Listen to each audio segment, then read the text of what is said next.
যে মাছটা আমি আজকে রান্না করেছি এটা আমার বাসায় প্রথম এসেছে। এটা সামুদ্রিক মাছ।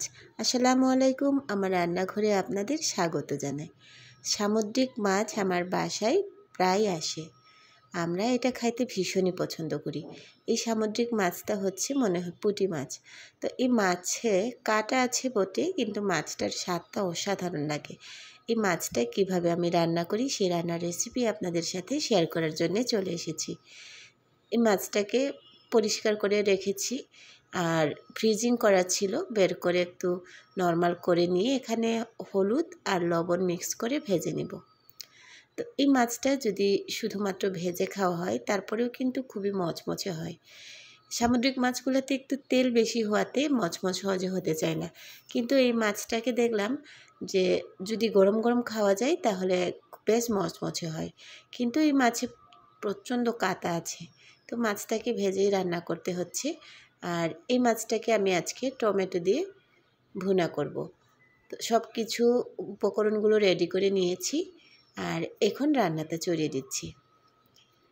বাটা রসুন ব্যবহার করছি এই তরকারিতে, কারণ কোনো কোনো ক্ষেত্রে দেখা যায় ভুনা তরকারিতে যদি পেঁয়াজটা ব্যবহার করা হয় তো পেঁয়াজটা অনেক সময় গলে যায় না, দেখা যায় যেভাবে কাটা সেই রকম করেই পেঁয়াজটা থাকে।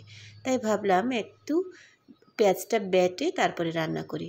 হলুদ আর অল্প পরিমাণ আদাও দিয়েছিলাম।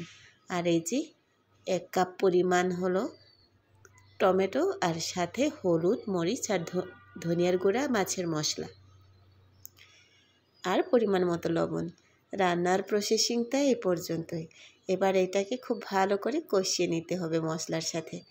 অবভিয়াসলি টমেটোতে ছোট ছোট করে কাটার পিছনে একটা ধারালো যুক্তি আছে, কারণ এইটার এই যে খোসাগুলো আছে, টমেটোর খোসাগুলো, সেইগুলো যেন গলে যায়।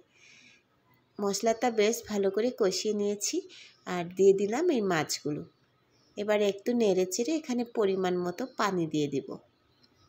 পানিটা আগে ফুটিয়ে নেওয়া যেত, কিন্তু আমি আজকে এইভাবেই রান্না করলাম। আর এবার এটাকে রান্না হতে দিব মিনিট 3 মতো।